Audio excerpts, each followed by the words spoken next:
Hello, Garland Nixon here, and we're going to talk about some of the struggles that the U.S. is having now, trying to justify its wars. Justify, just war. You get the picture. Let's talk.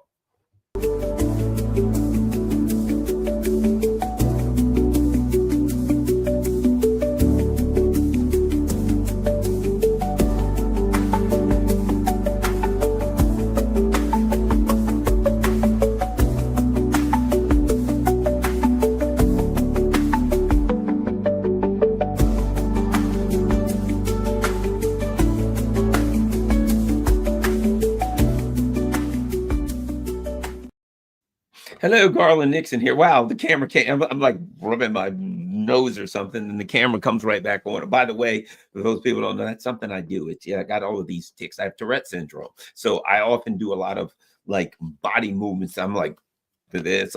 Sometimes I'll like do it over and over again. Well, kick the table, all kinds of stuff that I'm not sure that I'm doing. So if you see me wiggling all over the place, and it looks like I'm breakdancing or something in the middle of a video, understand that I don't even know the hell I'm doing it. So it is what it is, right? Well, that's why you're here. That's why we're all here. We're all here because we're different. We're all here on alternative media because we're not like the sheeple. We're different. We embrace, if someone says, you're a crazy conspiracy theorist, what do we say? Thanks. I certainly appreciate that. I'd much rather be that than some friggin' sheep running around listening to everything the government tells me to do with 5 masks on, making sure I got my last booster, okay? That ain't me. And if that's the kind of what you're looking for, you're probably at the wrong channel. But that's okay. Hang around. Everyone is welcome here. Let's get cooking.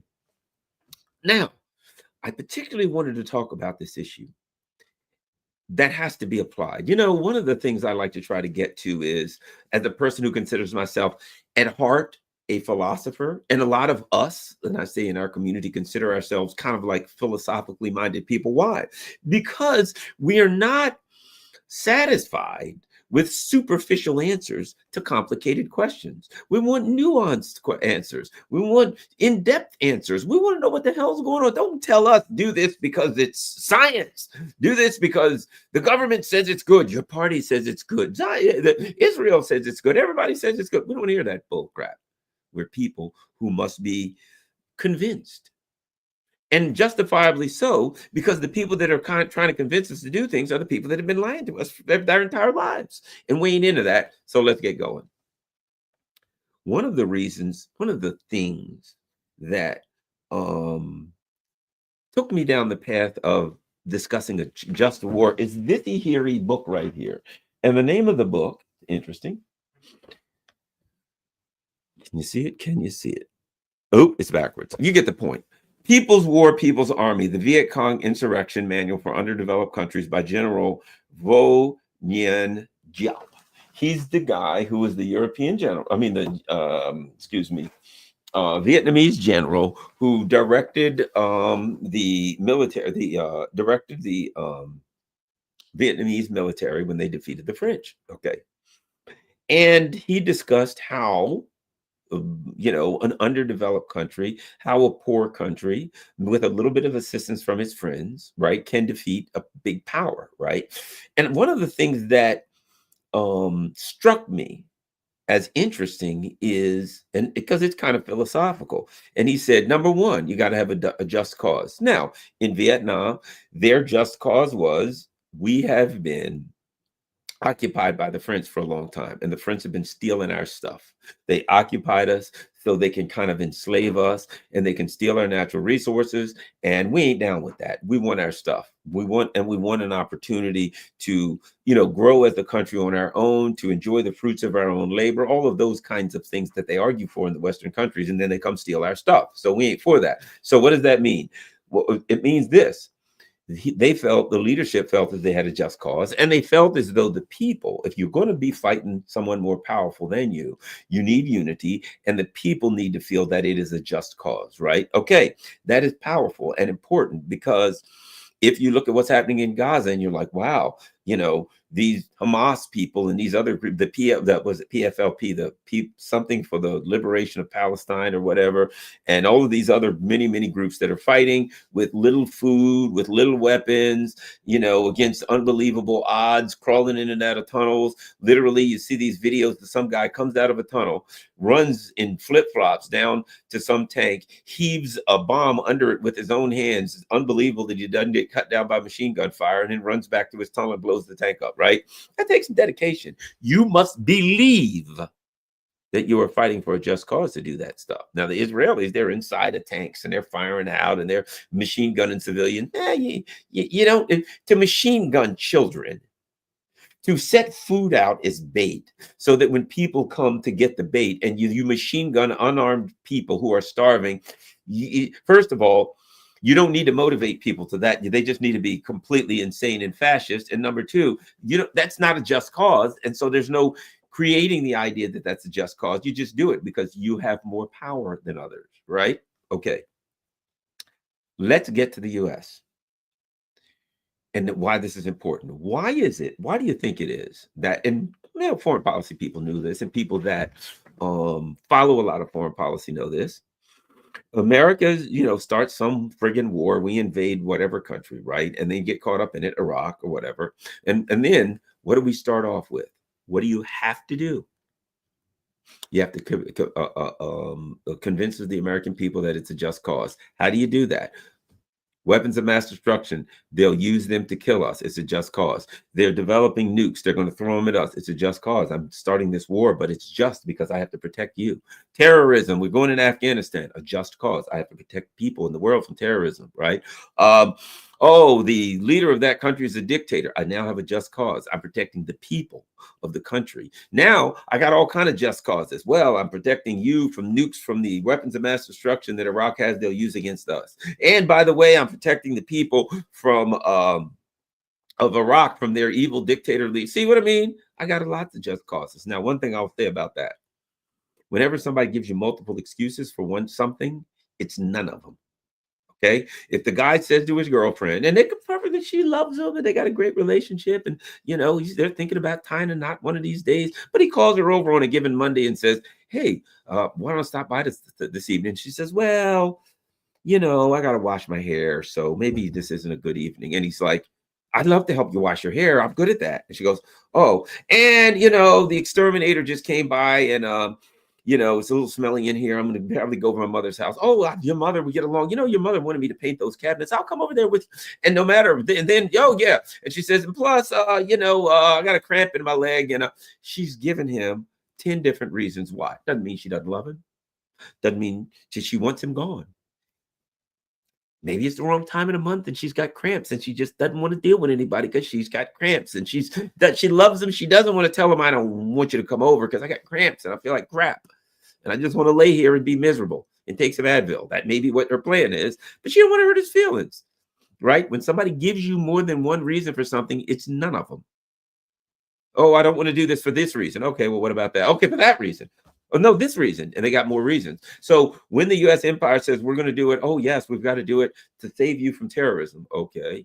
And as soon as they start that, and to stop the people because weapons, they've got a dictator. "Oh, really?" And, "Oh, wait a minute. Here's another good one." They're lying to you.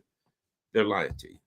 Well, somebody said I left out Nigeria. I did, because they ain't going into Nigeria. That's Trump bluster. He said, "Oh, we're going to attack Nigeria." What next? We're going to attack the moon. They ain't attacking Nigeria. That's just bull crap. That's virtue signaling to some of his base, the people that want to hear him say, "I'm standing up for white people," or something, or Christians. Whoa, you ain't standing up for Christians when the Israelis bomb their churches and slaughter them. You're not standing up for Christians against Zionism. So, you ain't standing. But bottom line is this: Trump ain't going into Nigeria, and I seriously think he ain't going, but doubt very seriously if he's going into Venezuela. But at any rate, let me continue. So this issue of just cause. So what happens? They go into Iraq. Yes, we're there for a just cause, and the people will welcome us with flowers because it's such a just cause. Even the people there will be happy about it. Okay, but what happens? Then Americans will go, "Okay, go right ahead," because they've been bamboozled and brainwashed as always. I don't understand it, but this is America. Ain't that America? At any rate, but what happens? As the veneer of the just cause argument begins to wear down, As the argument that it's a just cause begins to fade, so does the support. So 2 years later, after you've invaded Iraq, and people are like, yes, let's invade Iraq. And people are like, but there ain't no weapons of mass destruction. You're just, what are they really saying? Your just cause doesn't exist. There ain't no weapons of mass destruction. Hey, we're caught in a quagmire. The people are fighting us. What are they saying? The people are not welcoming us as liberators. You told us it was going to be a just cause. And the people there apparently don't think it's a just cause. They're shooting at us. The people, there's no weapons of mass destruction. So the veneer of a just cause is gone. The just cause argument is faded and everybody turns against it and says, we don't want this Iraq war anymore. And why are the bodies coming home? And it's not even a just cause and we got soldiers getting killed. We're unhappy, right? So my point is, the issue with an empire such as the United States is trying to convince people that they're fighting for a just cause when they're not fighting for a just cause. And ultimately, that ends up in the long run hurting them. That ends up that in the long run that they can't do any long wars, they can't do any major wars, and they can't take a punch. And by take a punch, I mean the US empire can't lose thousands of soldiers because the people will go bananas. And here's the problem. I convinced them, yes, we're doing this in Venezuela for a just cause because Maduro's evil and drugs are, I got to protect you from fentanyl, right? That again, what is that? This is a just war. I've got to attack Venezuela. Why would you do that? What makes it just? Oh, it's just. I'm telling you, we got to attack them. Really, Trump, what makes it just? Okay, all right, fair enough. Maduro is the dictator. And people are like, well, that's kind of old. We don't really go down that line again. Come on. Oh, okay, I got one better. Fentanyl. Drugs. They're drugs and they're killing Americans and they're drug dealers. Everybody hates a good drug runner, right? Hate the drug runner. That's why we're doing it. It's a just war. I'm protecting you from fentanyl. And he does happen to be a dictator. So who cares what but that ain't, would you accept dictator? People are like, no, it's bullshit. Okay. In that case, we're going with fentanyl. Cocaine, maybe? No. Okay. Fentanyl. Cocaine comes from Peru and Colombia. All right. Fentanyl it is. All right. Our just war is based on this transport of fentanyl by drug boats that would have to refuel 20 freaking times to get to the US, but somehow they are because this is a just war, right? Okay, that's the deal. If you think about it, that's the foundation of every one of these wars. It is, I must convince the people of my country that it's a just war. Now, let's go to the other side. We got to take out Iran. Let me ask you this. What happened after the US and through its proxy Israel attacked Iran? There were Iranians who my numbers I got were somewhere around 43% of the people in Iran supported the government, which is more than twice the number that supports the government here. For those who want to say, well, that's not much. Well, it's more than twice a year. But at any rate, they were attacked and they defended themselves. And all the Iranians came together and said, this is a just war. Why? Because a defensive war will always be viewed by the people as a just war. You see, when you attack this country and the government defends the country, it will be seen by the people as a just war. Again, Venezuela, if you attack Venezuela, Venezuela will be on the defense, and the people of Venezuela will see themselves as fighting a just war. And in my opinion, they'll be right. If you're attacked, you got every right to defend yourself. So what the Venezuelan government will do will come together. And based on my experience, a portion of the opposition will also join with the leadership of the Venezuela. They'll come together like never before to defend their country, because it will be viewed as a just war, in the same way that the US being in Vietnam helped to fuel the opposition and the revolution in Vietnam against US and French imperialism, right? The fact that we were there helped to fuel that. We're killing people, we're doing terrible things, we're blowing up villages, and the people are like, well, we got to fight even harder. Everything you do, every punch you swing in an unjust military conflict only motivates your adversary to fight harder, and convinces them even more that their defense is a just defense, that they're defending whatever they got. I don't care what you call it, they're defending it. So what we're looking at now is the US and Venezuela trying to convince the people that it's a just war. Well, one thing for damn sure, the Venezuelans ain't gonna have no trouble convincing their people of that. And prior to this, there is some great trepidation.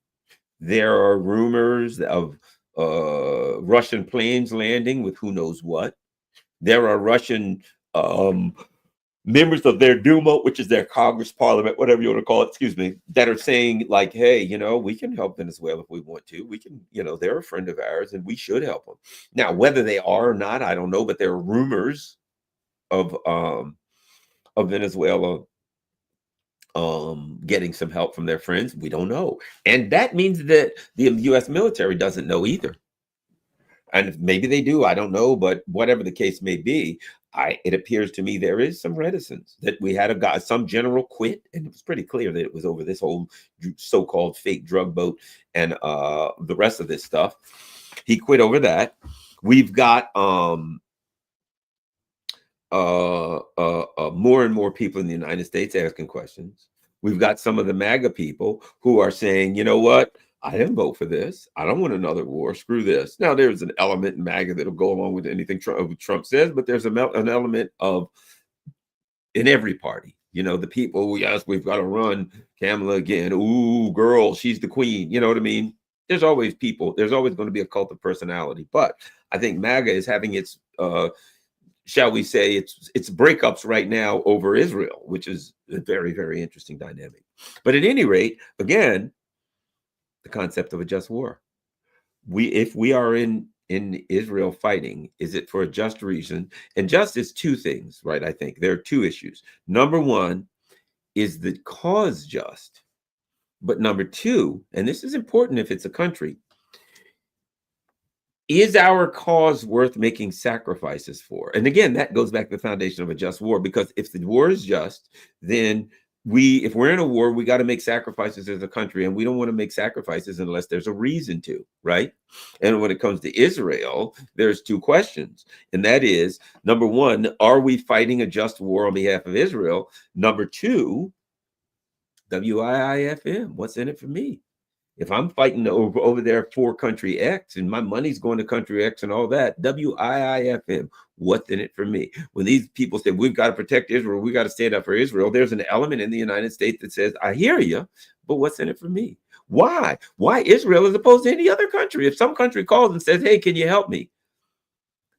Why should we help them? How does it benefit us to help them? That's a question that also goes, I guess, to some extent, into the issue of a just war. And in that is this: is it just in a general sense? Basically, between the warring parties, are we taking the side that is the side of justice? Number one. But number two, is it just for us to do that because of the sacrifices we'll have to make?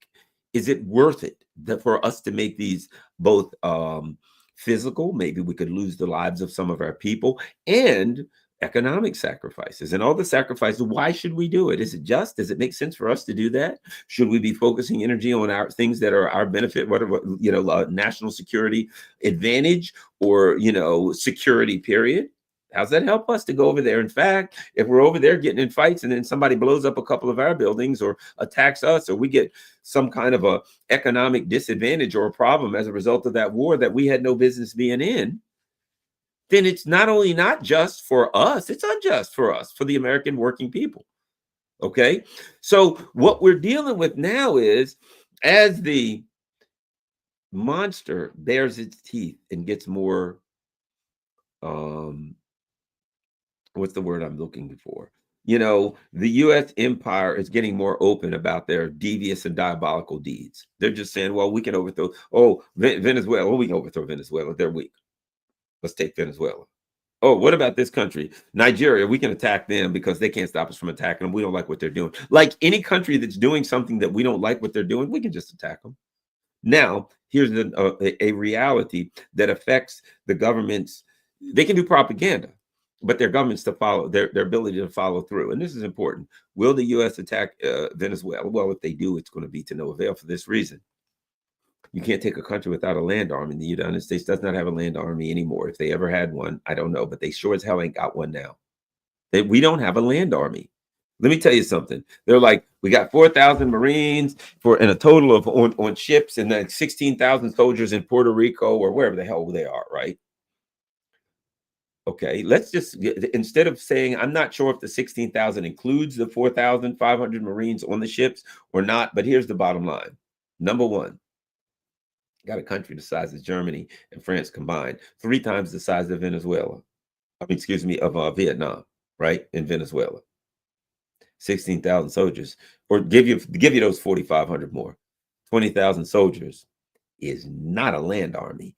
20,000 soldiers is not taking Venezuela. You can't take a city with 16,000 soldiers. First of all, you could take. First of all, go to the Ukrainian steppes, right? You couldn't take Pekrovsk and Bakhmut and all of these others. You couldn't take any of those fortified embankments, those small towns. You couldn't take any of them with 16,000 soldiers. None of them. You would get chewed alive to try to take one of those towns with 16,000 soldiers, or 20,000 for that matter.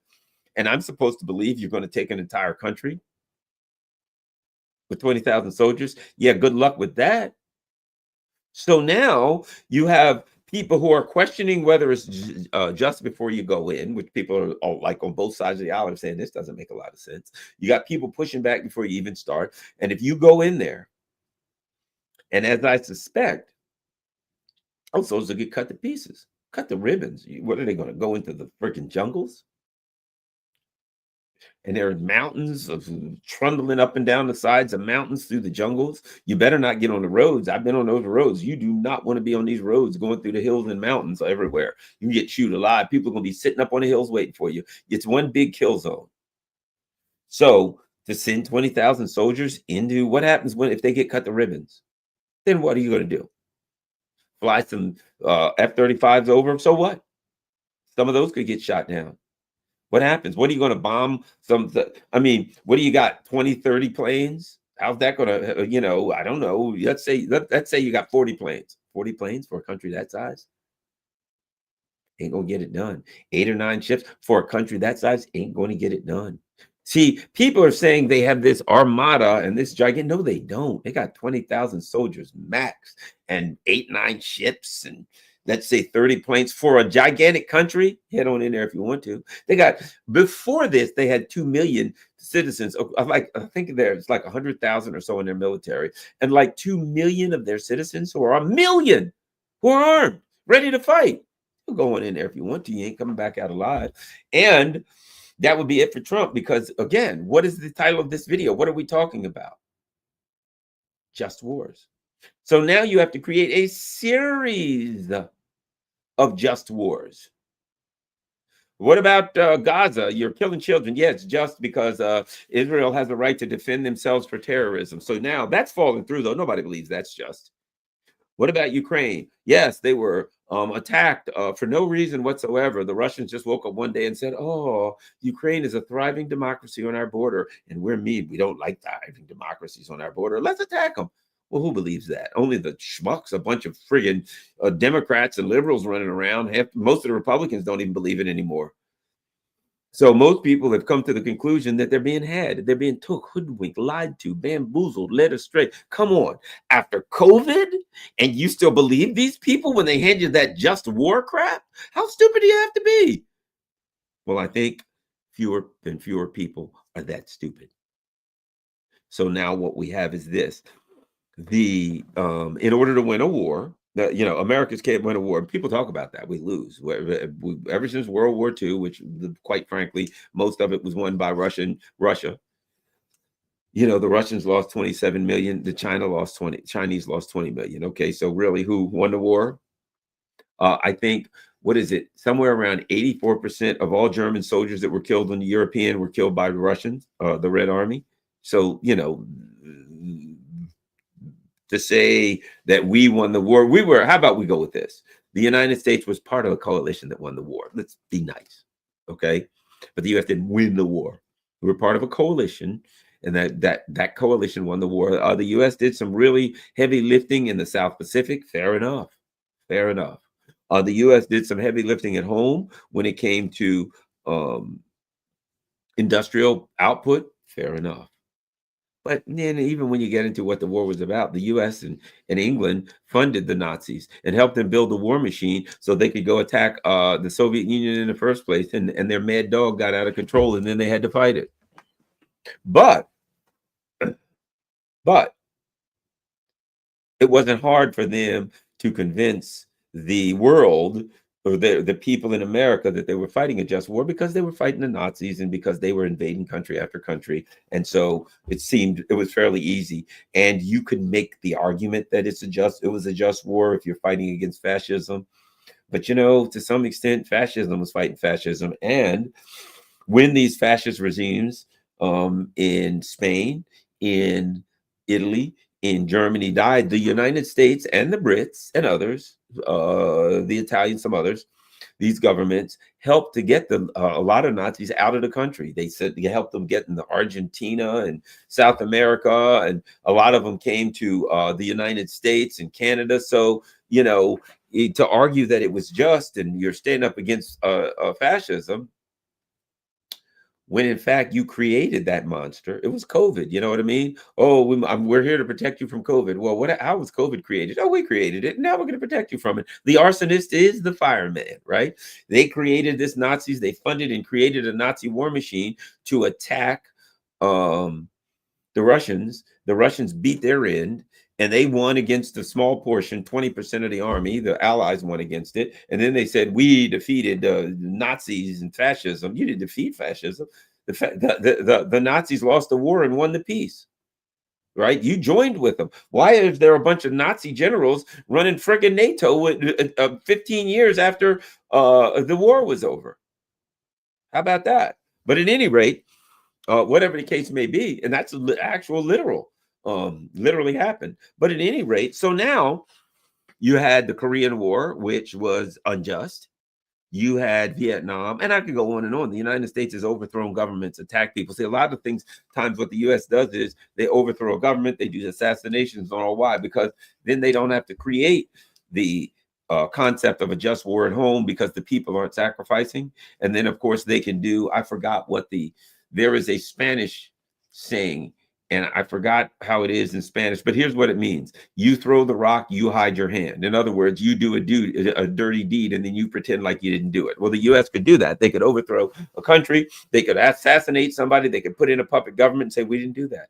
Ukraine, they threw the rock, they hid their hand. Hey, well, we didn't overthrow the government of Ukraine. It just so happened that we had to had operatives in there for the last three decades. Just so happened that Victoria Nuland admitted that they had spent $5 billion in Ukraine before the government suddenly and mysteriously fell in a coup to a bunch of neo-Nazis. It just so happened that the United States was from one end of Ukraine to the other, and that after the Nazi government was in, the United States came in and completely controlled it and put a bunch of Americans in charge of the country. Just coincidence. We were there. It was a revolution of dignity. Again, what we're looking at was the U.S. doing a dirty deed first, and then convincing the American people that the war that they were planning with Russia at that time was going to be a just war because they had to defend the Ukrainians from the evil Russians. And now what's happening more and more Americans are learning about the root causes of the Ukrainian conflict. And so they're not fewer and fewer people support it. The more people, the more people learn about the root causes, and the Russians keep saying we'll deal with the root causes, and those of us who understand the root cause is that the America wants to be the hegemon and rule the world. That Russia they consider Russia too powerful. They consider Russia an impediment, and they want to take out China. So they got to take out Russia first, control Russia, and then use the natural resources control of the control of Russia's natural resources to starve out China of natural resources, choke them out, and then wipe out China. So the U.S., there's three superpowers. One of them, the United States, chooses to try to take out the other two, and in doing that, we got to convince the American people that this is just, and or try to do it clandestinely right in front of the faces of the American people, hoping that they don't understand what's actually going on here. And now, what I find interesting, I've been thinking about that, and that is the American liberal, right? And I'm far left of the liberals, okay? But the American liberal who is exposed, because the liberal says, I hate Nazis. Punch a Nazi. Nazis are bad. Nazis in Charlottesville. Nazi, Nazi, Nazi. We hate stinking Nazis, right? But when you say to an American liberal, but Ukraine is a country that's their foundation of is banderism, which is who was a Nazi collaborator, and they have celebrations, street names, town names, all that pictures of people who were Nazi collaborators. And to this day, you got a bunch of people walking around sporting proudly the iconography of the Third Reich. You're supporting Nazis. You tell that to the liberal class, they got every excuse in the world. Oh, well, there's Nazis everywhere. No, there's not. I'm looking around. I don't see any in this room. So don't hand me that bullshit about Nazis everywhere. And who cares if they were everywhere? I'm supporting them wherever they are. But you are. But Putin, there's Nazis and Russian Nazis and Putin. Yeah, there are. In fact, there's several different articles that I can show you that said, yes, there's neo-Nazis in Russia, and they're fighting on the side of the Ukrainians. So figure that. You're right. There are neo-Nazis in Russia. But why are those neo-Nazis in Russia fighting on the side of the Ukrainians? Why there's a bunch of Ukrainians goose-stepping around with freaking Hitler tattoos all over themselves and a dog-eared copy of Mein Kampf hanging out of their book bag? Can you figure that out for me? No. So it is the contradiction of American liberalism that is screaming right now. The contradiction of American liberalism is screaming of Western liberalism that says, I'm here to help the minority groups, the Black and Indigenous and people of color, the trans bands, mans, everybody in the world who dresses like an alternate different sex or whatever. I'm for all of these people. At the same time, I'm supporting goose-stepping, knuckle-dragging Nazis. That's a contradiction, my friends. And how the liberals are going to square that contradiction, I don't know. I don't know how they're going to square it, but that's up to them. My guess would be they ain't going to be able to square that one amongst the masses. And so what we have, I think, is when we talk about people waking up, there are people coming to the reality. See, the liberal says, no, we shouldn't attack Venezuela. No, we shouldn't attack Gaza. That's bad. We shouldn't. Netanyahu is bad. They won't say that all of Zionism bad, just Netanyahu. This individual is bad. Now the rest of Israel is great. Just that individual, right? So it's like, okay, and you can go after, they lied to us about weapons of mass. Yeah, they did. And they lied to us about this and that. Oh, yeah, they did. They lied about everything. But for some reason, you believe the only place they're telling the truth. They lied about COVID. They told us it was not made in a lab. And then they said it is made in a lab. And they said the only scientific reasons was why they had 6 foot, we had to stay 6 foot apart. And then they admitted they just made up the 6 foot rule, that they didn't really have any scientific reasons for 6 foot, which is fine. They're in charge. They could have simply said people have to stand 6 foot apart. And we could have said why. And they could say, well, we don't have any scientific reason. But it seems to me if you're a little further apart, it'll be harder to catch it. I would have preferred that they said that. I would have been like, it doesn't make sense to me. But at least you are honest. At least you told us the truth. When we asked you, do you have any scientific reason? You said, I don't. But it kind of seems like you're a little further apart. Maybe you won't sneeze on people. I could have lived with that. Just tell me the truth, right? But they lied to us about everything. But there's one thing they're telling us the truth about. That is their desire for justice in Ukraine. They're standing up for the Ukrainians. That's the only thing they're telling. The rest of it is all lies. But when it comes to Ukraine, even Trump supporting Ukraine. What do you think about Trump? He lies about everything. He never tells the truth. Trump is evil. He's bad. He's horrible. He's terrible. He's the worst ever. He's worse than any evil of evil things that you could ever think about. What do you think about Trump sending more weapons to Ukraine? Oh, that's great. Trump, now when it comes to Ukraine, Trump's keeping that going. He's doing the right thing there. Everything else is lies and untruths, but only about Ukraine. The fact that he still put it, the contradictions of modern day liberalism are astounding. But it is what it is. And what we have now is us, people, you guys in the chat, the people that are watching it and me. We've had it up to here. We don't believe them about anything. They have convinced us that they can't be trusted, and we don't trust them. Whatever happens when the sun comes up, if the government, if like some neocon lunatic calls and says, hey, Garland, guess what? What? The sun came up, I'm going to be like, hold on, I'm going to go check. Even though it's like not 11 o'clock in the morning, it might still be dark. I better go check. I don't trust you, you neocon lying bastard, you. I'll go check. Yeah, it's up. All right, neocon lying bastard. It's up, but I'm not going to trust you. If you told me, if there's nothing that, if a neocon gives you a shirt, buddy, it's got a hole in it, in the sleeve, never trust him about anything. What did Reagan say? Trust but verify. When it comes to the government now, don't trust, just verify. Don't trust but verify. Don't trust, just verify. Right? Somebody said NYT is no longer to be trusted. The New York Times should never have been trusted in the first place if you look at their history. You know what I mean? I mean, come on, let's not forget that during weapons of mass destruction, there where they were, the New York Times, the neocon Times is a warmongering, Zionist, neoliberal piece of crap. That is good if you got a bird and you want to line your bird cage with the New York Times, good. If you're in Maryland, you eat crabs, you want to put some newspaper down, excellent. But don't read that bull crap. Do not read. Well, read it. If you want to know, like Washington Post, here's what I go say. If I want to know what the system thinks and what they want me to think, like Google, when I go there, I Google things. But why do I Google something? I search. Well, if I search, I probably do a Brave search. I do other Yandex searches. I do all kinds of searches. Why do I search Google sometimes? Because I want to know what the Zionists and the ruling elite want me to think. And the way to know what they want to think is to search it on Google, and you'll find out what kind of lies and miscreant behavior they're up to. Just read what they're giving you, and you know it ain't true.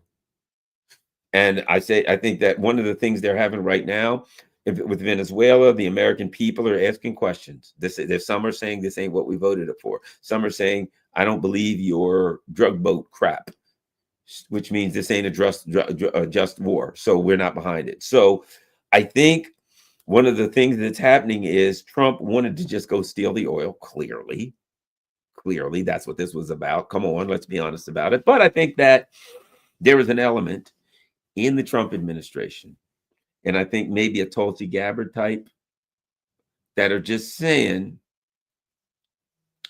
that is saying something to the effect of, we ain't down with this, and we want to make our voices heard. And Tulsi Gabbard came out interestingly on Friday and said, these regime change wars are over.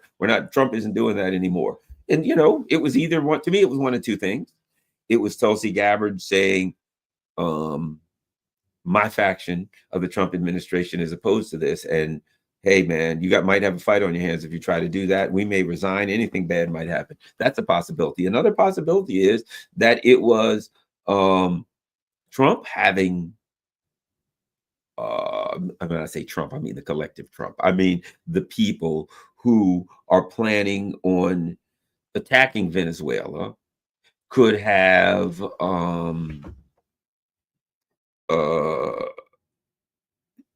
trepidation, right?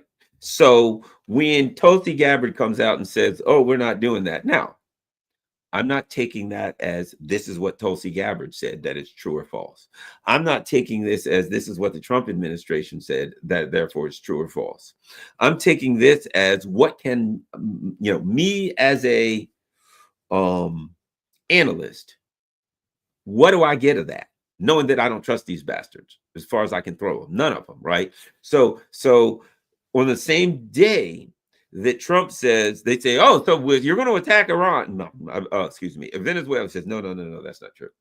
I understand you've made up your decision. No, that's fake news. I didn't do that. Didn't say that, right? So on the same day that Trump says, I ain't doing it, then, or I haven't made up my mind and we're not, okay.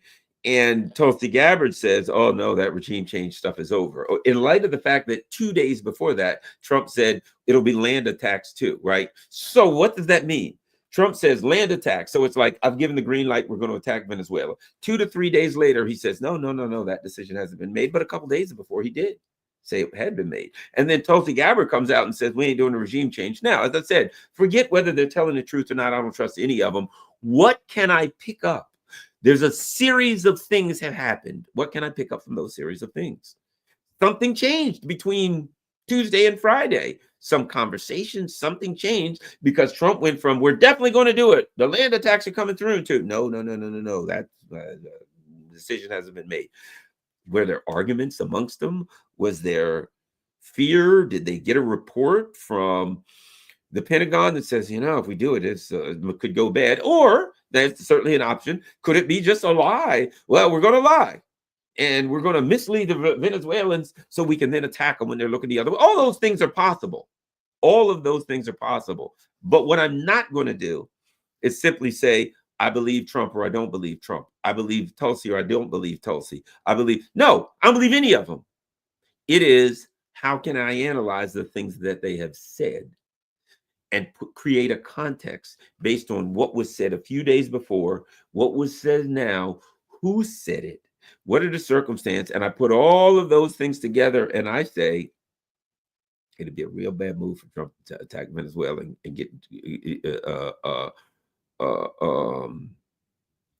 get hung up in there. So, notwithstanding Trump, because people are like, Tulsi lies, Trump lies. Notwithstanding any of that, who cares? I don't care if they lie or tell the truth. That has no bearing on my analysis of this.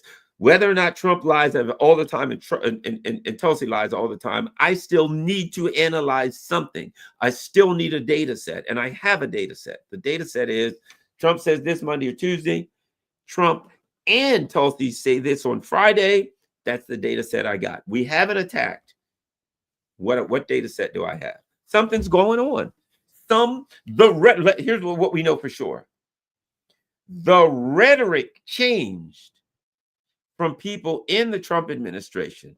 The rhetoric changed between early in the week and late in the week. Why did the rhetoric change? Is it all lies and they just changed the rhetoric so they could fake out Venezuela? That's a possibility. Does the rhetoric reflect fights within various factions of the ruling elite and the political class? Usually those fights look something like this. I think we should attack China. No, I think we should attack Iran. No, I think we should attack Venezuela. Usually the arguments are over which country they attack. Not like they're all like, well, we're going the peaceful way. So Tulsi's business about no regime change wars, everything we do is a regime change war. So we can throw that out the window.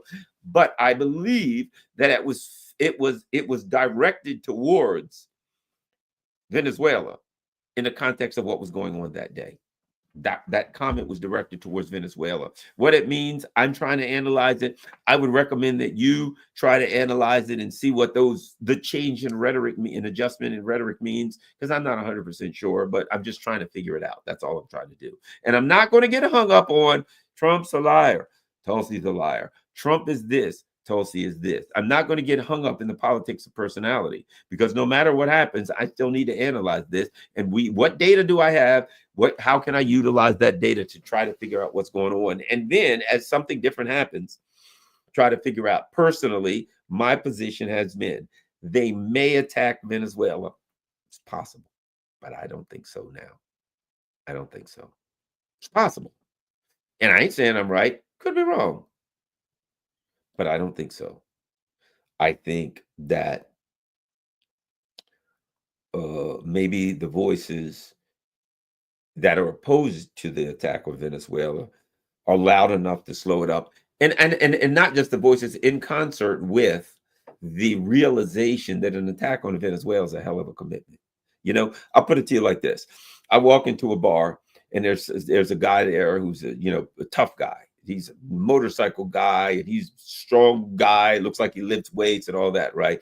And I go over and punch that guy. That's a hell of a commitment to punch that guy, because I don't know what I'm getting myself in for. Could be real, real bad. I could punch that guy and he could say, look, I don't want any trouble. I'm a pacifist. Walk home. I could punch that guy. He could pull out a knife, a gun, a club, a blunt object and 10 different weapons, a chain, and, commence to attack me with all of the above. It's a hell of a commitment. When you pick a fight with somebody in a bar in the dark, you don't know what they got. Okay. Now, for the U.S. to pick a fight with Venezuela, not knowing what they've got, you pick a fight with Venezuela. Great. We're going to throw some missiles at Venezuela. But you find out that they throw some missiles back. You find out that they got some nasty missiles and they throw some back and a couple of your ships go down. You find out that they're able to have surface-to-surface missiles with a distance that can hit your bases in Trinidad and Tobago. What happens if they got surface-to-surface missiles? And you say, ha, ha, ha, we got them. Attack! And he drops some bombs on Venezuela, and you see a smoke trail coming out of Venezuela, going across the Mediterranean, right over top of Aruba. Uh-oh, that don't look good. Wham! And now they're able to, let's face it, it ain't that far. It ain't that far. And if you're attacking them from bases, They are legitimate military targets. So what happens if um you attack them and they have various abilities to counterattack? Now Cam says it's a communication feint by these war pigs, which is possible. Look, here's my thing, Cam, and I'll say this to all of you. Here's what I said, what I say. It is possible that you're right. It's a communication feint by the war pigs. It is possible that it reflects a battle of factional fight by members of the political class. It's possible that it's Tulsi Gabbard or various factions staking their claim in public. You know, all these things are possible. That's the thing. And the thing about, I'll say this about Cam 35mm, you may be right, but I'm not going to sink my flag in the ground in any one of them. What I'm not going to say is I am sure and I am positive that it's just a feint by the war pigs, or I'm sure and I am positive that it's Tulsi Gabbard's people versus, I don't know, Marco Rubio's people, or I'm sure and I'm positive. You know what that's called to me? There's a term for that: false certainty. I do not ever want to be a person who practices false certainty. I'm not certain. You may be, but just because a person is certain doesn't mean they're right. I'm certain that 3-Eye Atlas is a UFO with a bunch of people from another planet on board, or that it's not a UFO. There couldn't possibly be people from another planet. I don't know. But I'm not going to exercise false certainty and say I know this beyond a reasonable doubt to a moral certainty that it's either one. So I don't know what happens next. And I don't know if we attack Venezuela. Right now, my position is I don't think we will. My position is I don't know why Tulsi said that, but I'm just going to take a guess as an analyst. I think it reflects factional discussions amongst the political class. And I do think that it's either one of two things. I think it's either Tulsi's group saying we won, it ain't happening, or Tulsi staking her flag in the ground saying me and my group are opposed to this and we want to make it public. And that means it's harder for you to do. Now, Cam could be 100% right and I could be wrong. Cam could be right. It could just be a lies and feint amongst war pigs. I'm not ruling that out. I'm not, you can't rule that out with the history of these people. You can't possibly rule it out with these people. But we're all guessing here. We're speculating. So I'm going to speculate down this road. I don't think they're attacking Venezuela. I think Trump backs down. Maybe he makes a deal with Venezuela like Iran, says, hey, I'll fire a couple missiles at you and go home and hit the side of a mountain. And Venezuela says, fire away. I don't know. And there, maybe they just attack Venezuela. It's going to be a horrific mistake to attack Venezuela. A horrific mistake. All those lies about Maduro being a dictator and the people there don't like him. Yeah, well, you'll find that out if you attack him and you put some troops on the ground. You'll find out just how much the people of Venezuela hate him. Ain't no government going to arm their people if the people hate the government, is it? Because they'll point the guns towards the government. If they arm the government, if the government arms the people, that means that the government trusts that the people are on their side. Think about this. Okay. And Miranda says, I hope you're correct, Garland. Me too. I don't know. But here's one. Can Garland explain his ultimate view on the USS Gerald Ford moving across hemispheres? That's all I needed to know about what the U.S. is planning. The U.S. left Israel uncovered, and for what? I don't know. Again, no, I can't. Can Garland explain this ultimate view on that? I don't know. You know, I think sometimes I'm a person who has no problem saying, I don't know. And as far as leaving Israel uncovered, nobody's going to attack Israel. And as long as Israel doesn't attack Iran, Iran's not shooting back. As long as they don't attack anybody. So Israel, quote, uncovered, but nobody wants to fight with Israel. Israel's the one that wants to fight everybody else. So I don't say Israel's uncovered because they're always up to no good. But I think when the order was given for the ship to go to the Mediterranean, the order was given with the intent that it was going to attack Venezuela. Whether that's going to happen now, whether that's changed, I don't know. So somebody said larger than Cuba. Venezuela is, I don't, as I said, it's like the size of France and Germany put together. This is a big place. And even that, see, here's the thing. Let's say the USS Gerald Ford. What is it? Let's see. Let's find this out right now. How many fighter planes does the USS Gerald Ford carry? See if we can tell you. Up to 90 aircraft, including fighter planes. Where's USS Gerald Ford?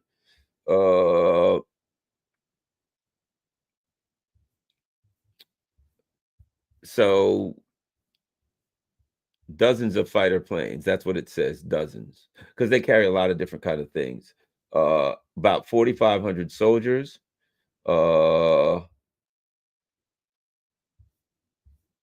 I don't see an actual number here, but whatever the case, okay. I'm just searching, but let's say it said dozens, so let's just say 30. Let's say 3. Let's say 36. Let's give them 3 dozen, because they carry a lot of different planes. So let's say they got 3 dozen fighter planes. For a country the size of Venezuela, I saw something that said they had like 22 dozen, a couple of squadrons, like 24 F-35s out of Puerto Rico or somewhere, right? That were ready to fly. Okay. So let's just say, for the sake of argument, they got 36, 46, 56, 60 fighter and attack planes. Now, Venezuela, as my understanding, has about 20 to 24 Su-30s, right? Which is a capable fighter plane. They do have some air defense. They do have, as I understand it, they got some Books. They got some, which is a very, very capable short range. They've got some S-300s, and we don't know what else the they have, the Russians might have given them. So the bottom line is this: this is not just a cakewalk. This is not walking in with a cakewalk. And that ain't a lot of planes to attack a gigantic country that size. That's just not a lot of planes. You're gonna fly all over Venezuela with 50 planes, and they're not all 50 flying at the same time. Some go, some come back. Some are being repaired. Some are having problems. Then you got to load them up with bombs and this and that. And then meanwhile, the possibility is there that your ships are going to get fired on. So my point is, that's a tall order for Trump to make. If he makes that, I'll put it like this: if Trump makes that call, let's attack Venezuela, I think it ends. I think his presidency ends as a result of that. I think effectively his president ends as a result of that. That he goes in, because if he attacks Venezuela, then it's kind of inevitable that he's going to lose, to me, and it's kind of inevitable that you're going to lose some soldiers. And God knows, if you go in there on the ground, that ain't going to be the place to be. You go in there on the ground, oh my God, in the jungles. Good luck with that. So I don't know. Bottom line, it gets back to, we get all the way back to where I started, and that is this concept of a just war. How the hell are you going to convince Americans that you got to attack? It's just. I mean, you're not going to have so much support going in if you attack them, and then within months, within weeks, it's going. I mean, the support is going to hollow out in a hurry, but within weeks, if you start losing people, people are going to go ape shit, and you start losing people. And you're still fighting and you haven't won, people are going to be screaming, we got to get out now. What are we doing here? And how does Trump recover from that? I don't think he does. So at any rate, I don't know. We will see. And thanks everybody for your, let me see. We don't, oh, is there any super chats? There's something like a super chat. I saw something blue. There we go. We got a super sticker. Thank you very much, Tarot Man Harris 172. Certainly appreciate that. Any more super chats or super stickers? We want to answer them, but I don't see. I think that's it. All right. Well, let me see. Do we have any Rumble rants? I don't see any Rumble rants. Thanks a lot, everybody. And last but not least, Rockfin, Nope, I don't see anybody on Rockfin. So making any contributions, I certainly didn't want to talk about it. But thank you. Thanks a lot, everybody. Certainly appreciate it. I'm getting ready to leave the country tomorrow, so I'm going to get back to packing and stuff like that. Thanks, everybody. Let's not forget, I want to thank my Patreon people. The people who donate on Patreon, I certainly appreciate it.